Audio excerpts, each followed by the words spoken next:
All right, guys, welcome back to the Heroclix. It's Austynn. We're back with a brand new 300-point modern team. If you didn't pull a Chase or a Prime out of Wheels of Vengeance, you still might be in luck, because I think this might be one of the stronger teams going around right now. It's mostly centered around her. We'll get to her in a minute. But yeah, this team is fairly budget. The most expensive pieces on here are probably Chthon and the 48 Rider. But we're going to first start off with the supporters while we get a little bit more of the sauce going on later for this girl. All right, so for our first support piece at 75 points, we have number 49 Phantom Rider. He's an okay attacker. He's a running shotter, double targeting, no attack ability, but that's not really what you're using him for on here. So really importantly, he has shape change and stealth. When he uses shape change and succeeds, you can't target him for the rest of the turn. You can't be targeted this turn. So you stick him up in the front, tangle him around a little bit. You see on a shape change, they can't hit him, which is actually really nice for him because you need him a little bit for some placements. Because he has a trait that says once per turn for all characters with this trait, when he moves after resolutions, choose another character with Rider in its name and move them up to 4 squares. This means that our main attacker can almost go from corner to corner of the board in like on turn 1. We'll show a little bit more of why that's even kind of possible later. But yeah, he is very good. He has another trait that says when he's KO'd, you can put him on another character's or another friendly character gains range combat expert and minimum range 4, and this is protected pulse wave. So he tangles up. He's kind of hard to kill. Once he is killed, you get additional value off of him. All right, so his other cool ability is he has when he dies, he can give a character on your force range combat expert and minimum range 4. This isn't super great for anyone. It's kind of like a nice little plus if he actually dies. This team actually is super fine with him dying at certain points. It's just giving that to a couple people is just nice from time to time. But yeah, he's a cool little assist piece. He moves up. He makes movement actually. He's pretty vital at his where he's at. If you play him on lower clicks, he only has phasing teleport, which usually doesn't seem bad when you're only being a little assist piece, but requiring him to die at points, actually having him that low is a little bad, because you can't get the extra attack off with him. You're kind of limited on attackers on here. It's really a support team for one kind of big tentpole. But yeah, he's good at what he does. He has to be 75 points, so that kind of limits other points to the build, but he does really good with where he's at. And then we're going to head to our next piece, which is also movement support. All right, so for our next support piece, at 50 points, we're running number 30 Blackheart, the rare. He's pretty good.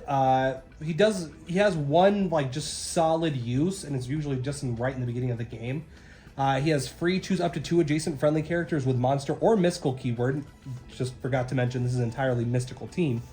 Place Blackheart in a square of hindering terrain within range. Place chosen characters adjacent to Blackheart. So at the beginning of usually the first action you're taking in a turn is teleporting him up and then moving up your 2 attackers. Just because he free places them and is not even placing, he just puts them next to him. So they still get their power actions, they still get everything normally. If they can't be carried, it doesn't matter because he's putting them, or he's placing them, sorry. So it doesn't matter if they can't be carried or if they're bigger than he is. All right, and then he has, at the beginning of turn, he generates a fire smoke hindering terrain marker within range. He has range 5. So he can generate a spot that he can go ahead and pop into. It is fire terrain, so you'll have to move out of the way so he doesn't take the 1 damage, because usually he's sitting on invulnerability, so he wouldn't take it anyhow. But you still don't want him to be sitting there getting burned. Also, when you play him on his low click, he starts with stealth, so when he's teleporting up, if you don't give him additional moves outside of where he's at, which you probably won't because he's not a great attacker, he's going to sit in stealth, he's going to be hard to hit. Then he does have pulse wave, so if he has a little bit of utility if your opponent's doing some kind of weird stuff, just go ahead and pulse wave them past, really weird defense value clicks. But really he's just for the initial early game move, which it's a lot of 50 points. He's one of the pieces that have been arguably moved off of the team. But I like him where he's at. He really makes it easy to get anywhere on the map early, especially with the other Phantom Rider moving you 8 squares. 8 of the 16 squares of corner to corner are already, done there. So you have 8 movement. You're touching the other side of the map if you need to. So that's why I think he's got a solid place on the team. You can argue a couple other, maybe synergy, maybe other type of support pieces in his spot. But in my build, I think he's really good. And then our next support piece is coming up right here. Not from Wheels of Vengeance, from Spider-Man Beyond Amazing. Number 51, we have Madam Web. Now, this is the closest to getting cut piece on the team for one other piece that we have hidden on here. She's all right. The biggest reason that she was on the team is because a couple pieces have team player and she has a Spider-Man TA. So the other thing you use her for is her rally ability. So she rallies on opposing sixes. She has super senses. When a friendly character uses super senses, instead of rolling a d6, you may remove one of her rally dice to use it instead as a result. So you can get quick evades. It's nice. She's a mystical Spider-Man team ability for 30 points. She's okay. She has stealth, double targeting. You're not going to be punching anyone with her. You just won't get attacks off. Arguably, she's the easiest to cut piece on here. She's 30 points. She's mystical and has probs, which is nice. She can choose a friendly character of the Spider-Man family keyword within range and do something. There's no other Spider-Man family on here. And then just the probability control is nice. 30 points. Only have one piece with only one piece with probability control that's going to be all the time.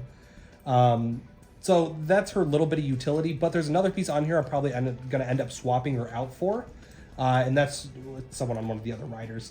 But yeah, it's just Madam Web. She replaces sixes. It's funny when it does go off, but most of the time that it does pop off, it's not really huge. If your opponent's rolling sixes, usually they're hitting quite a few of your guys, and you don't want to be at that point in the first place.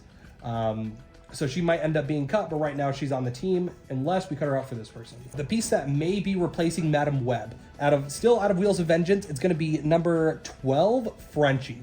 Pretty bad common. He has stealth and perplex, which is kind of funny. But he only has 4 life, so anything that's not just actually only poisoning him is going to kill him pretty simply, especially with no defense ability on that top dial.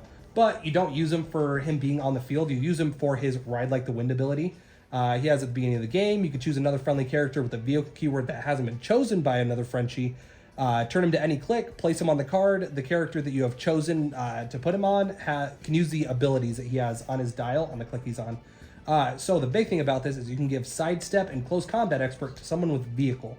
So this makes getting around even easier. Getting around on this team is pretty simple. So it lets you, if you win map roll, you can make some kind of weird map choices, especially for like super aggro hypersonic teams, because you can get pretty much anywhere. You get an insane amount of movement, but the piece that he's going to be possessing has hypersonic. So you give a hypersonic close combat expert. Really nice, just getting the +1 to attack and damage. And it's just for 25 points, he may be taking the spot. The only reason I have a little bit of hesitation on this is because it does leave 5 points open. And then if I have any amount of points open on my team, I feel like rebuilding the entire thing so it hits 300. And then another drawback about this guy, when the person he possesses dies, he pops out. So this is a little unfortunate because he's popped out and then able to be scored. He's doing nothing for you realistically on the field. He kind of hides all right because he has 6 movement and stealth. So if you find him hindering, he can't be targeted. But realistically, if they take the time to actually kill him, it's just free 25 points. He's good. I'm going to do a little bit more testing with him, see about him on the rider that he's on currently, that we're going to talk about here in a second. But yeah, he's fairly decent as just the tech option, and then him not actually possessing, so you can still use equipment, you can still use possession, you can still use any of the other thing you could normally use, is actually really nice for him. So on to the next, number 48, Ghost Rider. What he does for 70 points is kind of nuts. He has 8 hypersonic double targeting, he moves through elevated terrain and characters, which is really cool. So this team's movement is so easily set up that you can get anywhere on the map you need to with some of these guys. He has a pilot trait for anyone with Ghost Rider or Midnight Suns. You choose someone on your sideline, any single base character on your sideline. You turn him to any click. He can use the standard attack and damage values printed on that click. And then when he dies, he generates them on their last non-KO click. And they can't be healed or replaced, and this is protected pulse wave. So whenever you die, you pop out your dude. Usually this is actually a downside, but we try to make it a pluses in some ways. But your opponent doesn't score them. So if you can get out a decent attacker, you can get still a couple hits off. You can get someone who's doing as much synergy as he is. You might get a little bit of a plus out of that. But usually it is a downside. His biggest upside is he has a trait that says him and adjacent friendly characters can use their powers regardless of an opposing effects, protected pulse wave. So if your opponent tries to outwit you, they can't do it. If you're playing against a Wanda that says she drops her little marker and in between 4 squares you can't use your abilities, he says, I'm still gonna do it. He's amazing because the amount of people who are going to be trying to outwit your movement because you're hypersonicking around, or outwitting your defense because you're invincible. Him just saying, I'm still going to use him anyhow, is huge. And he does it for people around him. So if you position well enough, you can have your whole team, no matter what your opponent's doing, you're able to keep all of your effects. He has another trait that says he has regen and willpower. And then you could choose once per turn that an attack roll he makes can't be re-rolled or have its dice replaced. And if you do this effect, it's penetrating damage. If he misses all targets on the attack, he takes 1 unavoidable damage. So if you miss your attack, he does get hit for 1, which knocks him down, if you're on the top dial, down to 2, which is exactly the same, except for the fact that he's only dealing 3 damage. The option to do penetrating damage really outweighs that. It's just an amazing piece. It's really nice to be able to hit those. Your opponent can't probs you if you use that effect. He's double targeting, so if you're sitting next to 2 people and you try to hit them both, and you miss one of the attack rolls but hit the other one, you don't take the penetrating, you just hit. Just really nice for him. Usually the person you're putting on him is going to have some kind of attack ability since he only has poison. Because you don't really need a super great power ability, or damage ability, sorry. You'd want Outwit or Perplex, which is kind of hard to get from any single base character that's named Ghost Rider, or any Midnight Suns character, which is kind of weird. Which is why we have the options for him as the riders that we do. But as a side attacker, which he is really filling the spot for, and a really good support piece, he does that job very well. There are only a couple options of people you could really realistically replace him with. The one I was looking at is the Legacy card number 4. I think he's Ghost Rider 2099. He's just named Ghost Rider. He was the only person I was thinking about experimenting with besides this guy. But it's really nice for when you're hitting with a really good attacker. When your opponent says, you lose your precision strike, and I go, no, I still have my precision strike because I moved my Ghost Rider 2 squares. It's really funny. And the amount of times it comes up where you can go ahead and just ignore their squishies, because the people who are annoying you with their dumb outwit or anything like that, you just actually ignore them and don't have to, it doesn't matter. He's an amazing piece. And these are the people you would put on him as the rider. All right, so for your first option, if you're trying to play this team defensive, this is the guy. Number 1, Ghost Rider. He's a common that if you were playing sealed, you pulled and were kind of unhappy to see. He's a giant reach 3. He has precision strike quake. He's okay. He's a 65 point piece. He's an okay attacker. He hits for 11. He's actually not a terrible attacker. But he's just not all that great. You wouldn't usually play him, especially for 65 points if you had any other options. But the big thing that he gives is he gives Steal Energy and Shape Change. He just blanket gives this to this Ghost Rider as being a rider if you use him. That's about it. Now it's a really nice ability, and he comes in, if the Ghost Rider dies, he comes in as a 11 flurry with Steal Energy. The Steal Energy doesn't mean really much to him because he can't be healed.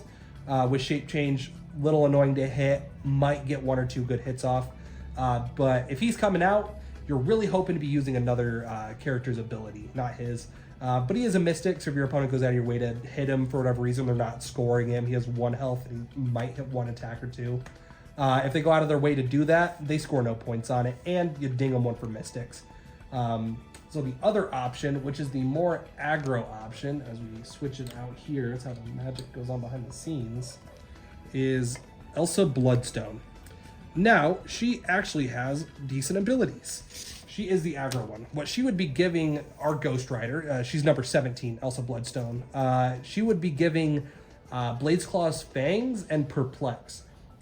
Now, this is way more better at being aggro than that other Ghost Rider is at being defensive.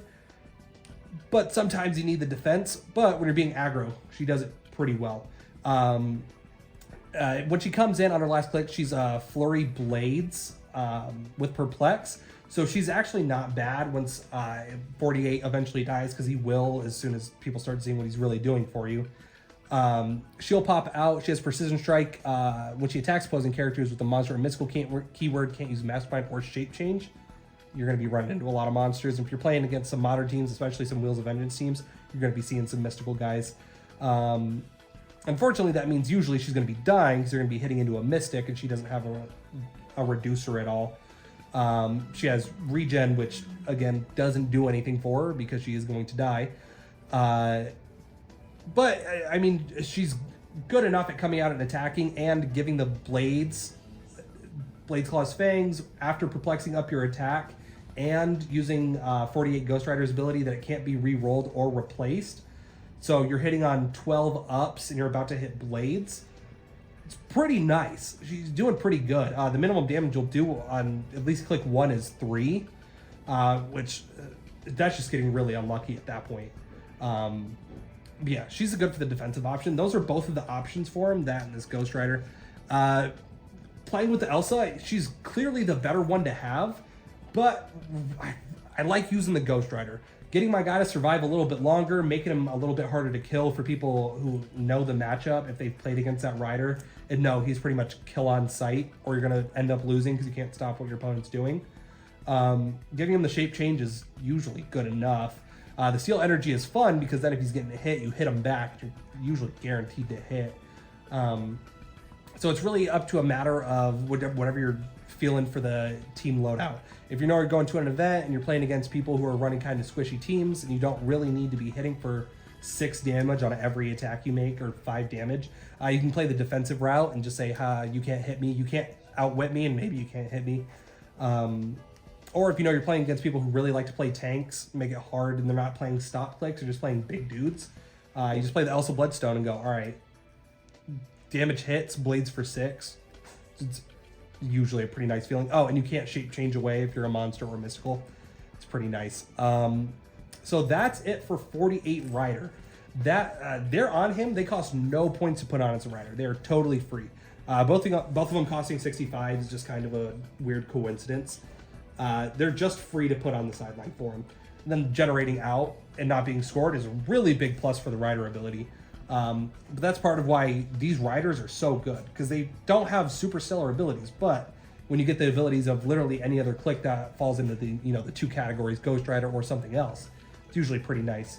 But now we're going to go on to the main reason this team is as good as it is. This team is just cracked because of this next 75 points. All right, so in my opinion, one of the best, if not the best piece out of Wheels of Vengeance is number 44 Ghost Rider. She looks kind of plain. There's not a whole lot going on with her until you realize the fact that she's symbiote, mystical, and she has just some nuts abilities on her starting click. She's a hypersonic only on her first click, which is a little unfortunate. She has 11 precision strike, 18 invincible, and probability control. Pretty good, kind of nice, not as good as the other Ghost Rider, just purely based on abilities, but she has some kind of nut stuff you can do with her. So her trait, which is why she's so crazy, says when she's KO'd, instead of putting her in the KO area, you can instead choose to put her on her card on click number 1. Whenever another character with Rider in their name dies, you can generate her in the square they last occupied on click number 1. So if she dies, your opponent scores 75 points. Whatever her Rider is, could be anyone, Fantastic Four or Mystical, pops out. And then if you pick someone with Rider in their name, which you probably should, and they die because they're on their last non-KO click, she comes back. Now, they score her immediately when she pops back out. When she dies, and then when she pops out, they score her for 75. They don't score her again when she dies, just every time she pops in from here on out. Little unfortunate. When she really starts doing her thing, your opponent's almost guaranteed 75 points or 150 points if she's died. Which is a little unfortunate. But hopefully at this point, from what I've done in testing, is you're just team wiping at this point, because she does some nut stuff. When she gets hurt down to click 4 through 6, she gets Charge Flurry, which is pretty nice, especially if you can give her anything to give her Steel Energy, which we're going to really guarantee, try to keep her alive as much as possible. And then she's just a Mystic. It doesn't seem like a whole lot on this card, but what you can do with it is crazy, because you get a whole bunch of options with her. The first option you get as a piece running with her is Chthon. Chthon is broken. For 0 points, you choose a character, it's sideline active.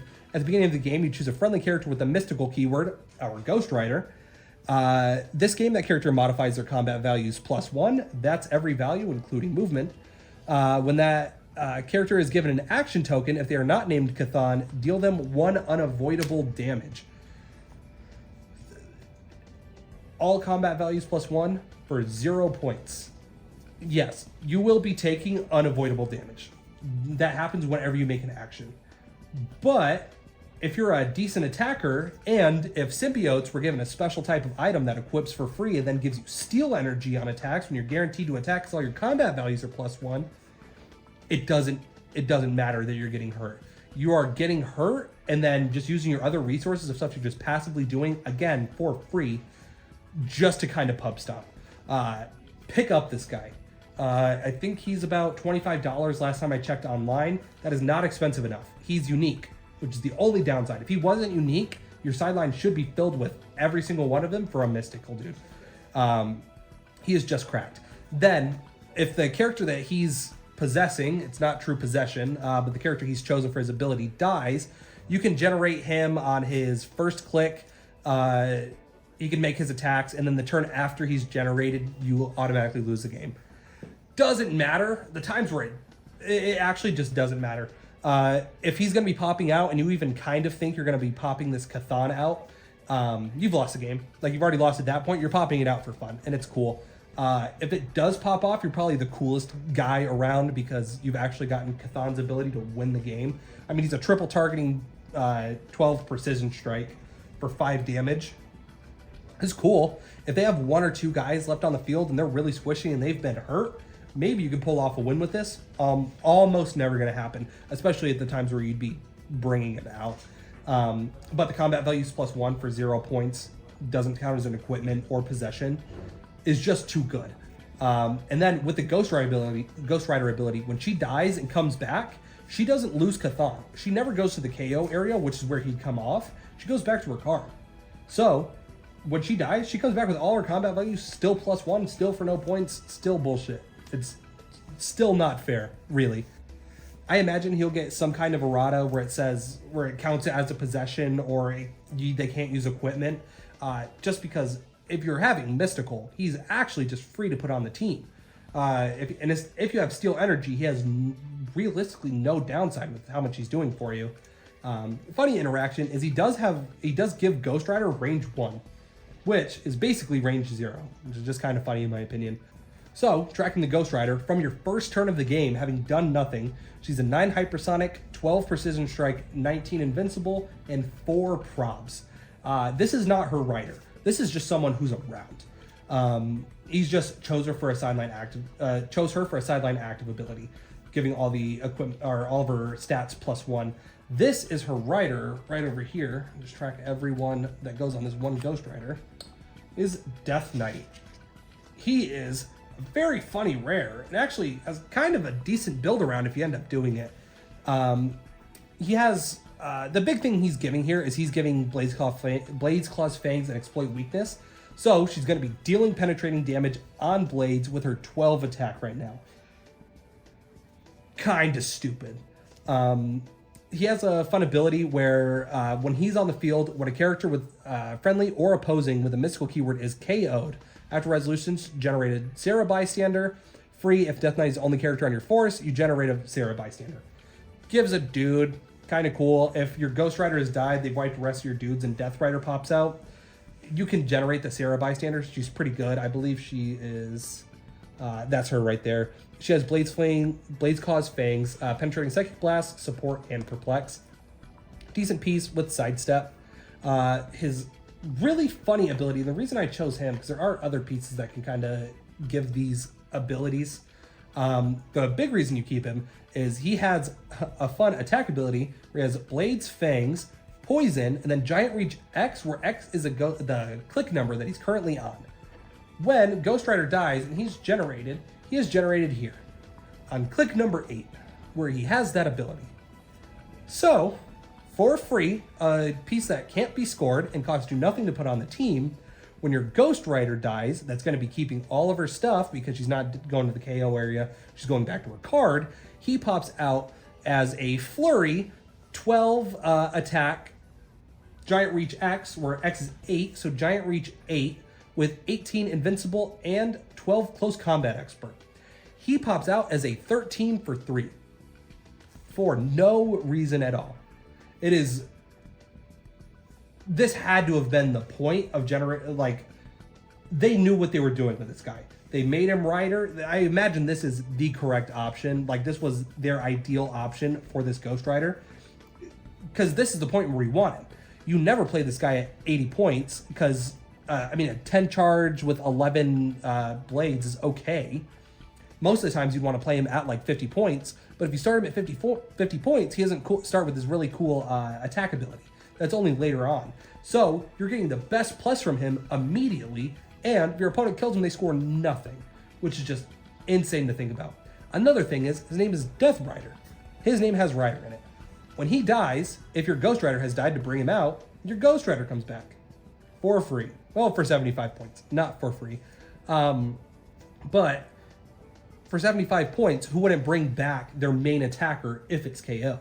Most people would give up, 10 points off of instantly losing for hitting, the over on points. And she just pops back out. Now, she will not have a Rider because Death Rider does go to the KO area, which is very unfortunate. So she won't have her Blades Claws Fangs and Exploit, which is a downside, but she still has everything else she has going on. Yeah, he's a very fun piece. If you could find a way that, to get past the fact that he needs to take 1 damage to be doing his most effective bit, he'd be a fun build around. And then the Sarah Bystander is actually not bad. So if you're building like just Mysticals, or if you're playing a team around making him like just a really weird tent pole, you can do that. And then the last piece on the team, the last little bit of support, the Black Symbiote. This is for free. This again costs 0 points because she's a symbiote. Put it on her. She has Steel Energy and Stealth. Stealth usually doesn't come up. She's a peanut base, so it's weird trying to get Stealth because they can just target bits of you that aren't in hindering. You got to really play around it. The Stealth doesn't really matter. But the Steel Energy is huge. And then if a hit character is KO'd during the attack, you heal 2 clicks instead. So when she's attacking, what'll happen most times is she'll attack and then hit because she's hitting up so high, especially if you're perplexed by 48. And then she'll take 1 from Chthon, unavoidable, and then heal 1 back. This is usually fine, so you keep her around top click. If she hasn't been hit, that's fine. If she gets a little bit lower into her dial, it's kind of scary because you're not getting back up to the hypersonic, you're sitting at a charge. Unless you get down to the 4, 5, 6 where you have Flurry. This all happens after resolutions. If you Flurry and you hit someone and then hit someone and kill someone, or what I've had happen in testing is hit someone and kill someone and hit someone and kill someone else, you're healing 4. That's basically top unless you're on the last click. The only time that's not top is the last click. It's just stupid what she does. So if you're tracking now what she can do on turn 1 as a 75 point super rare, she has a 9 movement, 12 precision strike, 18 invincibility, probs, everything's +1 off of Chthon, which is just free. She has Blades, Claws, Fangs, and Exploit Weakness, so she's doing penetrating damage on everything. She's dealing a minimum of 3 damage if you roll Blades, and she has Steel Energy. She has no downside. She dies, and then 48 Ghost Rider dies because your opponent has chosen to kill her improperly first. She comes back. 48 Ghost Rider is dead, and you're playing the number 1 Ghost Rider as his rider. Then you sat him in the back, then your opponent kills Ghost Rider again, and then they kill your number 1 Ghost Rider, which has scored them no points. She comes back. If she dies and Death Rider pops out and they kill them, she's come back. If hitting 100 points over didn't win your opponent the game, realistically you could make this team drag on for 7 or 8 resurrections with just a couple of other points swapped in. Another one, Phantom Rider. Phantom Rider's KO'd while she's dead. She pops back out. +1 still with the symbiote. Not with Death Rider, unfortunately. But it is a May summon, so if you know you have a lot of time, your opponent's really going after your riders, not really paying attention to what 44 is about to pop up and do, you don't have to summon Death Rider. So usually the first time she dies, you just don't.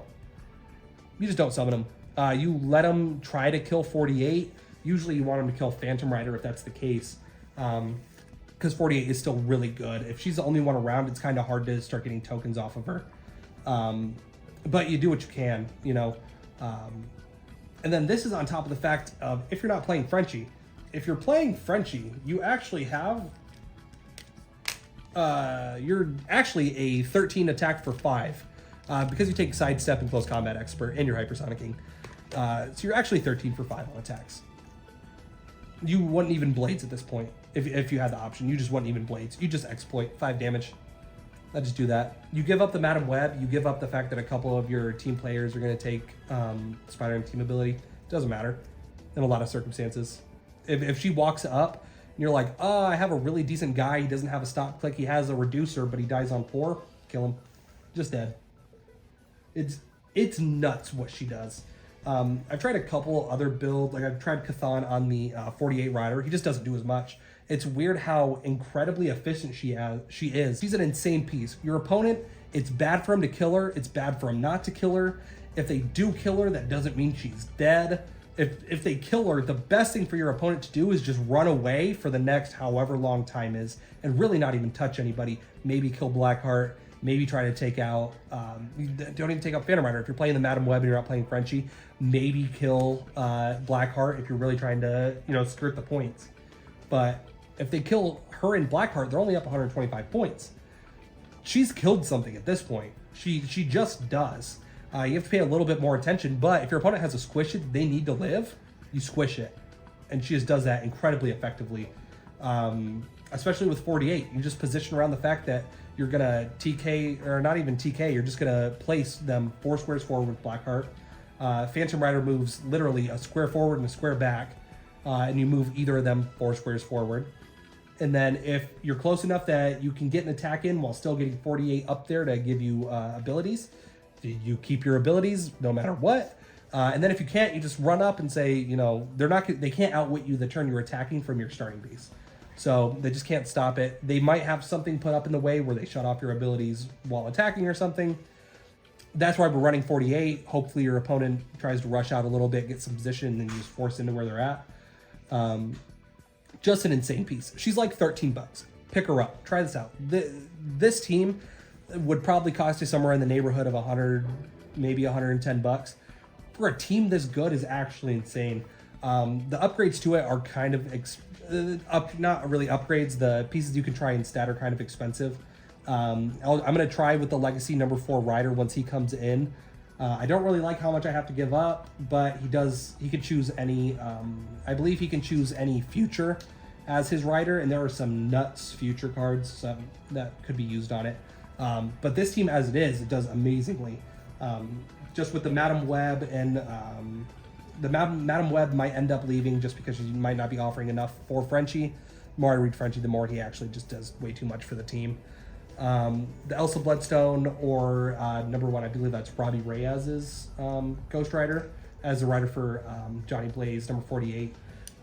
There's just so many options you could take. You could do so much with this team. You don't have to run Phantom Rider. You can run any other rider or any other just 75-point support. You give up how much you can move, but then you just play a little bit better, and then you don't have to deal with that problem. The Madam Web gives you super senses. If you don't need them because your opponent just doesn't roll them, you just don't roll them out here, you just don't need them. Blackheart, pretty needed. You get 2 people 4 squares forward. That's pretty huge. That puts you at 12 squares. That puts you almost end to end. But yeah, in the way of the riders, maybe there's a better rider other than Death Rider. Definitely not one that has rider in its name. There just isn't one.